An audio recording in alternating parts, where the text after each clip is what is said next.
Wakazi wanaoishi karibu na mbuga ya Tsavo, Chulu, kaunti ya Kajiado wamepinga hatua ya shirika la huduma kwa wanyamapori kuwezeka ua kwenye mbuga hiyo kwa nia ya kuzuia migogoro baina ya wakazi na wanyamapori.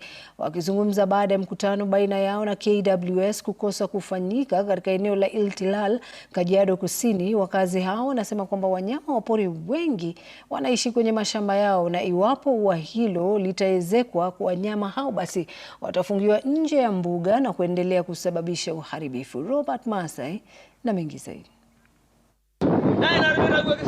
Walifika kwa wingi kuhudhuria mkutano ulionuia kutafuta suluhu kuhusu mgogoro huo katika eneo la Iltilal hapa Kajiado Kusini, ila wawakilishi wa shirika la huduma kwa wanyamapori nchini KWS wakafeli kuhudhuria. Wakazi waliokuwa na ghadhabu wakiongozwa na mbunge wa Kajiado Kusini Samuel Parashina kwa kauli moja wakihapa kutoruhusu ua hilo kuwezekwa. Kama fence haing'olewi, ndugu Kanga na watu wako, kuanzia kesho saa 6 leo saa 6 usiku, muje na malori, mubebe simba yenyu, mubebe chui yenyu, mubebe swala yenyu, mubebe nyoka yenyu, mubebe panya yenyu, mupeleke kwa park, mkae kwenu, mkae kwetu. Sisi mumeguza uchumi wetu ambaye ni mifugo wetu. Mnakataa kuja kusuluhisha. Kama hamtaki uhusiano, endeni na sisi twende. Wanasema wakati mbuga ya Amboseli ilikabidhiwa serikali ya kaunti ya Kajiado, wakazi katika eneo pana la Amboseli walitoa zaidi ya ekari milioni 1 ya ardhi ili kuongeza sehemu za uhifadhi, na sasa ua hilo litawazuia wanyamapori kuingia na kutoka mbuga za Tsavo na Chulu hadi Amboseli. Hii inamaanisha kwamba zile korido ambazo tumetengeneza mumekaidi na mumekataa.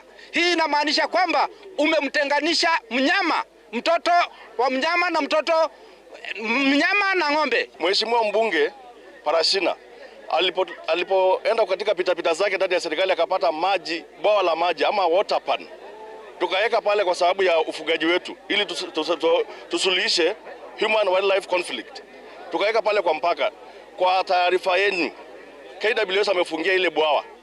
Maji ya milioni 174 wamefungia, imekuwa sasa ni ya wanyama yao. Kadhalika wameongeza kuwa kwa miaka na mikaka jamii ya wafugaji imekuwa ikiishi na asilimia kubwa ya wanyamapori nje ya mbuga, na sasa kuwekwa kwa ua kwenye mbuga hizo itasambaratisha mwingiliano huo. Kuja laini yote mahali hiyo fence iko, watu wetu watakuwa macho, watakuwa gangari kuhakikisha kwamba hiyo fence haiendelei venye nimepata barua ya KWS hapa. Kama mwezi weka ng'ombe na mbuzi zetu za maana kama wanyama zenu, toweni tukae na ng'ombe zetu, mukae na wanyama wenyu. Mumeweka fence ili wanyama wetu waishe.